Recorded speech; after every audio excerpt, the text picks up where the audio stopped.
Hello and welcome to the Nicole Mason Show. This week it is the men's takeover. I'm so excited to share with you some very powerful men of God who have taken the time to share a portion of their stories.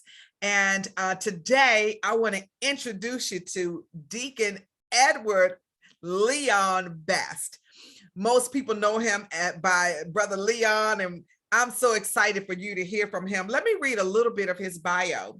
Deacon Leon is a native Washingtonian and was educated in the DC public schools. Like so many young men, his academic career started so strong that it garnered him a full scholarship to a college preparatory high school in Amenia, New York. He then began his college studies at St. Augustine's College in Raleigh, North Carolina. He is a public servant working as a shining light as a bus operator for Washington Metropolitan Transit Authority. He serves as a proud member of the Deacon Board at the Greater Mount Calvary Holy Church. He credits God for directing him to his church and more specifically into a relationship with his pastor, Archbishop Alfred Owens Jr., who happens to be my beloved pastor as well. Deacon Leon is married to the love of his life, Angie, and they are the proud parents of a huge family. He chooses not to use the term half brothers, sisters, or blended families. Instead, he chooses to focus on showing and expressing unconditional, compassionate, and understanding love to his family and expects the same from all of their children and grandchildren. I tell you, I absolutely love this brother. My husband and I think so highly of him. So Deacon Leon, welcome to the Nicole Mason Show. Thank you, Elder Nicole. I feel the same about you and Sean. Thank you very much. Yeah, and so let's jump right in because you have such a powerful story. And like so many men who tend to keep their lives to themselves, and this powerful book that your story is in, Faith for Fiery Trials, Men Impacting Men with Real, Raw, and Relatable Stories, is such a powerful testament to when men get together, there is a powerful movement. So I want you to talk about why you feel it's important for men to share their stories. Okay, and first thing I like to do is to give a shout out to my ride or die chick, my wonderful wife, Angie, who really is instrumental in helping me do everything that I do. We still walk together holding hands. I still open the doors for her. She's my baby. Yeah. So the thing about men is, and I was the number one in that category, we don't want to show any softness. Mm-hmm. We don't want to feel like we weak because we don't want nobody to try us. And then I was raised a certain way that, you carry yourself a certain way. Mm-hmm. So even though I had all this stuff pent up inside me that I'm glad now that I'm able to express, it wouldn't never come out of me if I hadn't met you and you told me to think about it and to start just writing down stuff on paper, which I did. And I think other men just haven't had anybody to actually talk to them the way you talk to me. Yeah, that's powerful. And I have to tell you, when you got started, Deacon Leon, you were rolling, and I encouraged you to take the writings that you've started and put them in a solo book. And I really hope that you will do that in 2022. And I'm looking forward to helping you with that. Now, your story, there's a lot in it because you share about what happened from being, a star academic student, and then, things just happening in your life that kind of turned you a different way. Talk a little bit about that. Yes. Born in DC, native Washingtonian, even though academically things came easy to me, I just still always wanted to be, with the bad boys. Mm-hmm. I mean, nobody forced me in to do it. As a matter of fact, most of the time I was the leader. I raised my son the same way, never be a follower, but I also tell them don't lead people in the wrong way, the way I was leading people. Yeah. So school was easy to me. And then I came home during the summer, which I had always done. And I was hustling during the summer anyhow. But this time God said, I'm going to show you something. And he showed me, because never having gone through any of the youth systems, first time I got locked up, I went to Big Lorton. And that's the teaching experience that everybody in DC knows about. So I thank God I was able to go through that and come out and then really change my life around. So prison actually was a good experience for me, even though it was bad being there. Yeah, and that's powerful. You said a whole lot, right? In that one short period, because number one, what I heard you say was you took your experiences, and although you were teaching your son how to be a leader, but the caveat or the difference was to lead people in the right direction and not the wrong direction. And I really appreciate that. And so let's just put a pin right there and, talk about how well your son is doing right now, because you talk about it in the book. Oh, he's just, I say he must have Jamaican in him, because every time I call him, he's working on a different job. And, he's gotten his license for roofing. Sorry about that. And he does his own home renovations. And this guy's took him under his wing. So he's traveling all over the states doing work. He just had my grandson, who is now, not just had him because he's now actually 9 years old, but he's instilling those same values in him that I instilled in him. And I love it, because he looks just like me and my grandson looks just like him. And, I always tell him how proud I am of him. I mean, and I tell him it's just, he turned his life around because he was out there trying to, hustle a little, but I'm a no-nonsense father, Elder Nicole. So, I mean, I do it out of love, but it's tough love. So I showed that to him, and I thank God he listened. Yeah. And that's what I love about it, because you share that in the book as well. And I think it's really a powerful blueprint for a lot of men to follow, that you just don't allow your son just to kind of try to figure it out. You go after them with everything in you to make a difference in their lives. Now, I don't want you to tell anymore, because I want people to get the book so that they can read the story. But then the main part of the story was really powerful about the great love that you have for your older brother. So I want you to talk about him, because you really, really took a life-altering move to help him. Yes, my eldest brother is that's my main man. My father was never around from an infant. We knew him, but he would pop in and pop out. My oldest brother raised us just like our father. So we've always been very close. And when I did find out that he needed a kidney, strange thing is that I just asked him about it because I didn't know anything about dialysis. I thought once you were on dialysis that the machine spun you a couple of times and eventually your kidney will start back functioning. So once he told me that he needed it, and I found out it's a matter of, if you don't get a kidney, you could you will die eventually if you don't have at least one working.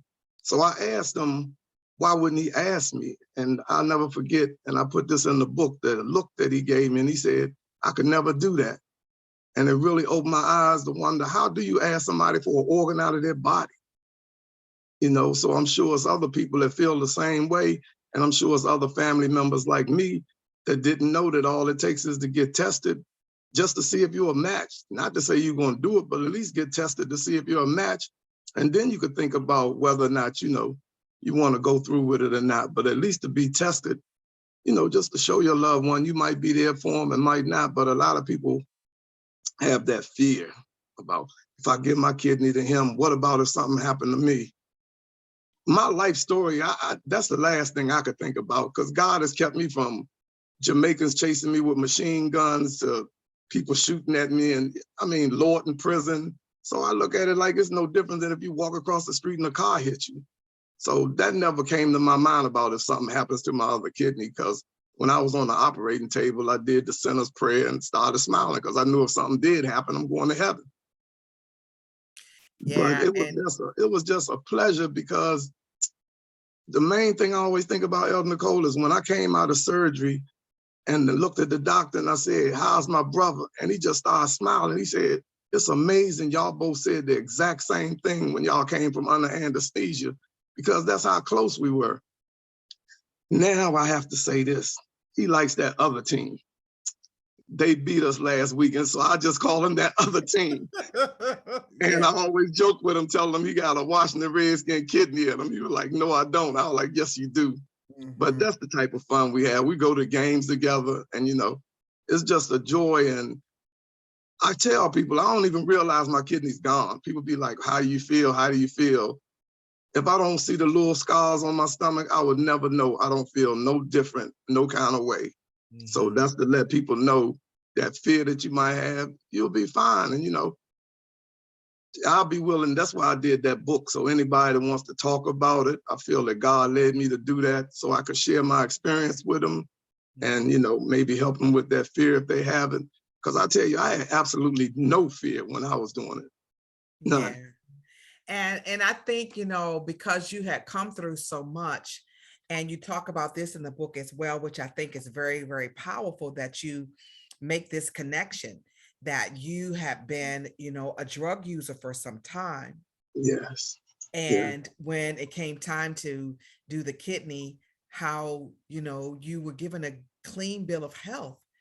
And that to me was just really miraculous in and of itself, and just powerful, because so many people, they have those after effects of abusing their bodies. And, God made it so that you were able to give your kidney to your brother after all of that.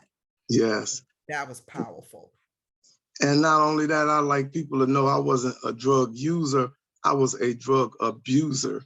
That's why I named those things in the book, and they'll see when they read it. It's like, if you don't believe in miracles, this screen you're looking at right now, I'm a miracle, for the simple fact that I should have came out with all kind of congestive heart, liver sclerosis, even HIV or AIDS for all the unprotected sex I was having. And it was nothing but God that cleaned me up. I had stopped drinking 1 year before I even offered to do this.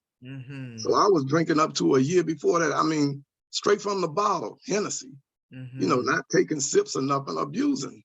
Yeah. So that's just the miracle of God. Yeah, that's awesome. The title of your chapter is God Gave Me Two Just in Case You Needed One. It's so powerful. And, I think it's important to just share a little bit from the story. And I want to read some of the stories, some of the chapter in your own words. Here we go. The crack house was a basement apartment that did not have any windows. I kept hollering out, "What time is it?" With the pipe still in my mouth, I heard someone say, "It's about 5." Of course, that was 5 a.m. Immediately, I dropped the pipe and ran out of the door. A crackhead leaving while there is still crack to smoke is unheard of. But God heard my prayer. I knew Satan was going to try to keep me at that crack house because there were other times I had intended to go to church. There would be so much crack to smoke and I wouldn't leave. The church was about 4 blocks away from the crack house. I arrived at the church that morning and pulled on the door, and it was locked. God has blessed me with a sense of humor.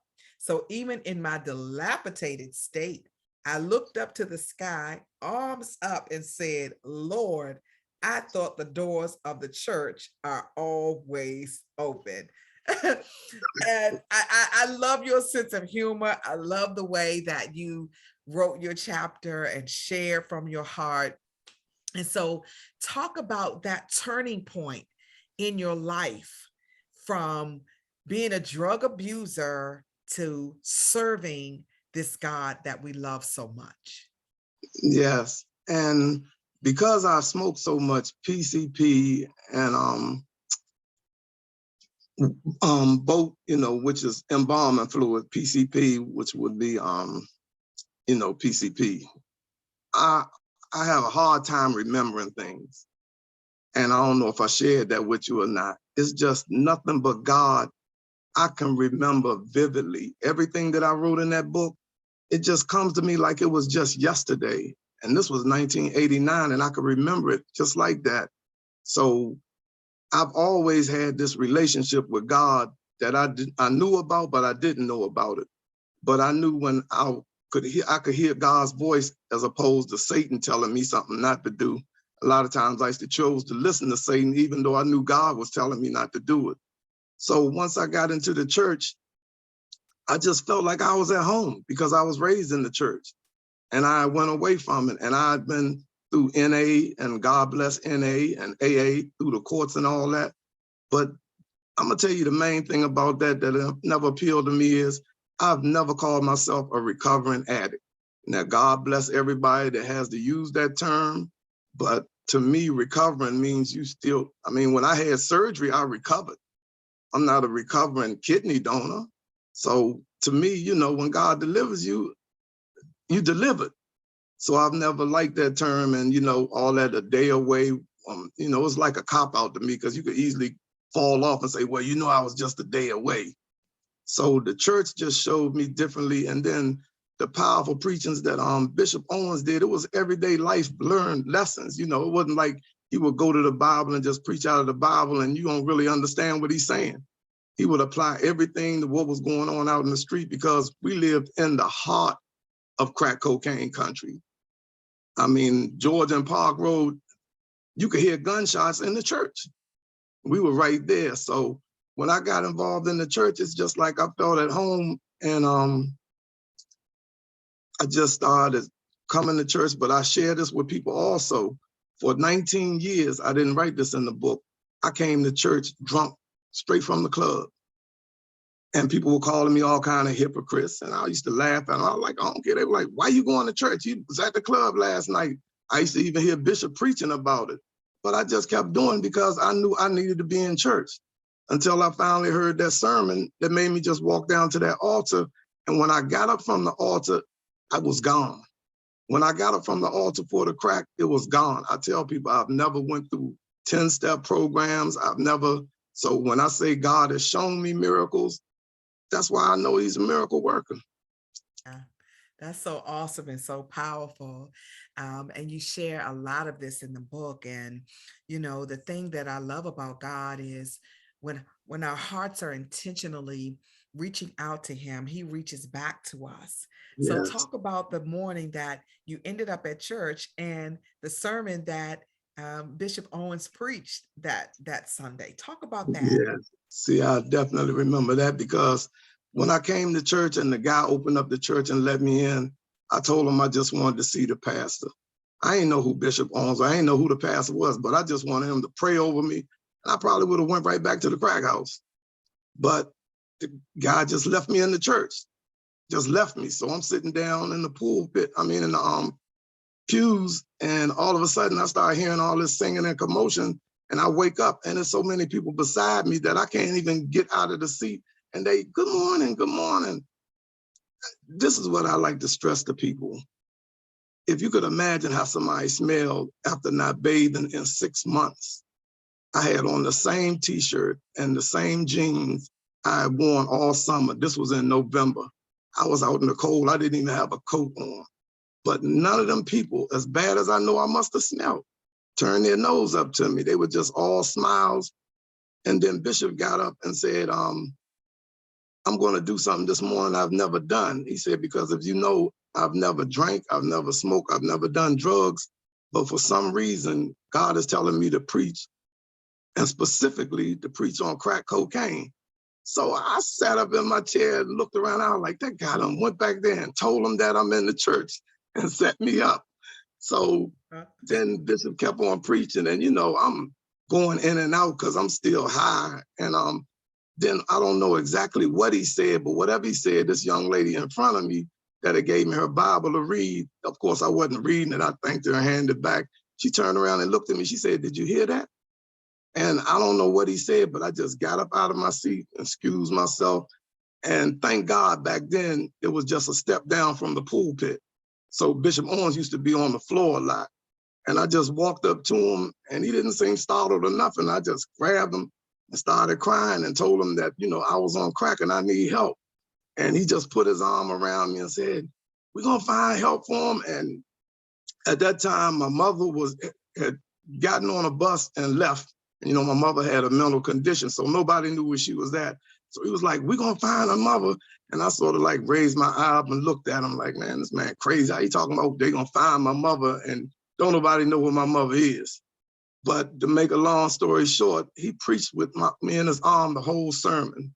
And I'm crying in his robe. And I'll never forget when I moved my face from his robe, the wet stain for tears. So that's why one of my favorite Bible verses is when the woman touched the hem of God's garment. Because it's like when I touched Bishop Owens, it was something that happened. I don't care if people believe that or not, I know it. It was something that happened, and I knew that God had sent me there for that reason. To make a long story short, a year later, when I got myself together, my sister Sonia, who was the prayer warrior I talk about in the book, called and said, guess what? We found Mom. And I had my mother come to that church a couple of times and see me in church clean, something that she hadn't seen in years. Yeah. So now, God rest her soul, she passed in 2006. But I know she's up there dancing in heaven because, as I said, she was an English teacher. She taught high school English. So the writing part, even though I'm not going to say I hate to write, Elder Nicole, it just takes me so long to type. Handwriting, I could do. But on that keyboard, that's easy. That's easy. You get somebody to help you type. You can get somebody to type it up. Yes. But it definitely flows right out of your heart, and you could feel it. The first time that I read your chapter, you remember I told you I was in tears. I just responded back that I was just bawling. I was just in tears because I could feel your heart. I could feel it, and I could feel, just your release to be able to share it this way, although you've shared it, publicly many times and talking about it, but to share it this way in written form, because that's one thing about it, when people are reading, and this is why it's so important to write from the heart. When people are reading, they feel your heart. That's why you have to write from your heart, because you're connecting with people that you may not ever see, you may not ever get to meet, but they do meet you by way of your writing. And you have that heart-centered writing down, because even in the drafts that you would submit, you would say, I had to stop because I was just so overwhelmed in praise for what God has done for me. And then you would say, like, I'm back. I had to go. I was crying, and you could feel that in the writing. But I also want to ask you, as we begin to wrap up, you serve as a bus driver here in the DMV, Washington metropolitan area, and just how your personality and just how you have been such a blessing to people who get on and off your bus. But talk about how you've been able to share your story with some of the young people in particular who get onto the bus. Yes, well, I guess I started off by speaking to them, and they'll get on, especially on the South Side, they'll get on the bus mugging and gritting, but, it's pretty much the same people that get on your bus a lot. So they'll see me to continue speaking, and then eventually they get on the bus, they be like, hey, what's up, man? And, it'll usually start like that. And then if I'm at a layover at one of the stations or something, and they come up and, they just start talking, and I just share my story with them, that what I've been through. And the thing about it, that I tell them that God did it for me, but I never try to, like say, you need to go to God, you need to get your life together, because a lot of times people don't want to hear that, especially I was one of those. My sister used to come to my face with it all the time, and she'll tell you, I have my cup in my hand, I'll be like, man, you blowing my high. I do not want to hear it. So I don't do that. I just share my experience with them, but I make sure I put God in it so they know that it was God that did it for me. And by and by, it's just like, I realized a lot of them, they've never had no men to guide them. Their mothers were teenagers. And I know how it was when I was out there on my own, but they have a whole lot more to deal with than we ever had to deal with back then, And it's just a pleasure, when I see them or they come up to me and speak or dap me up, because I remember how one time they was gritting and walking around, looking like they was. So I do that with all of them. And also, because I was homeless, I have a compassion for homeless people. Yeah. I mean, when I used to do George Avenue line, I used to it was like 10 degrees at night and it's 1 o'clock in the morning. So I would let them all ride with me, and they would go in the back and sleep. And then when I get to the end of the line, I'll be like, all right, thank y'all for coming out. God bless, good night. It was like Def Jam. And they'd be like, all right, man, we see you tomorrow. But that was just my little way, because I remember, and sometimes they would smell ripe and I would have to catch myself and say, oh, you forgot? You forgot that was you? And then, I have to, share that with them. But I just thank God for putting me through what he put me through to let me know where I'm at now. I remain humble because I will never take for granted what God has done for me. And I will never get boisterous or bodacious about anything. I have to stay humble, because when I was out there, I was just the opposite. Yeah. And it wasn't getting me nowhere. It's just the grace of God. I ain't catch a bullet, to tell you the truth. Yeah. So now, I'm just trying to show a different point, and I'm loving this life. Yeah, just so awesome. You're such a phenomenal spirit energy. And the men that are a part of this book, God laid on me and my husband, and you were one of them, because we've watched you and you've been the same. You have been, gracious to people. We've seen you sow into the lives of others, sow into the life of our bishop, sow into the word of God. And it's just so awesome. And I know that God has great things for you. Tell everybody who's listening how they can get in contact with you and to purchase a copy of the book from you. Share your website. Yes, my website is www.edwardleonbest, my full name.com. And I'm on Facebook at Edward D. Best, and I'm on Instagram at Edward D. Best. So it's very easy to contact me.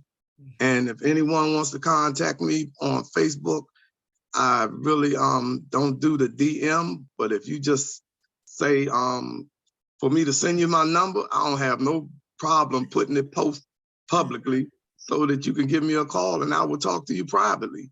Yeah. I don't have no reason not to give my number out. So anybody listening to this, just tell me, because I really don't check the DMs. But if you just say, could you please send me your number? I'll put it right on Facebook with no problem. Yeah, you're such an awesome, awesome man of God, and serving on the deacon board at the church. And so many people have just been so blessed by you and my family and I. Thank you. So I want to thank you again for being our guest today. You are awesome and amazing. The website, edwardleonbest.com. We'll have it on all of our social media platforms along with this show so that people can make contact with you. And I know that you are available to speak to men's groups, speak to young men, to go into organizations as well. That's correct, right? Yes. Yeah. Excellent. Yes. Excellent.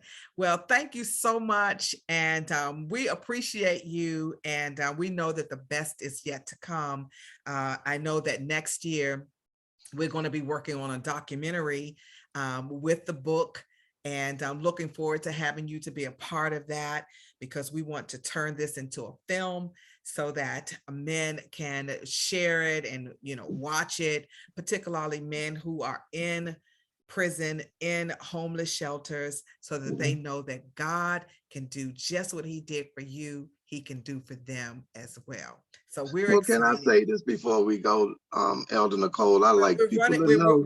We're out of time. We're out of time, but I want you to keep that, because we know we're going to have another forum for it. Okay. We're going to have another forum for it. I was just going to compliment you. I should have got that in early. I'm sorry. That's okay. That's okay. Listen, I know how it is. We know how we feel about each other, and we are grateful and thankful. So thank you all so much for joining this powerful episode of the Nicole Mason Show. Be sure to join us again for another powerful episode, the Nicole Mason Show. Thank you. God bless. God bless.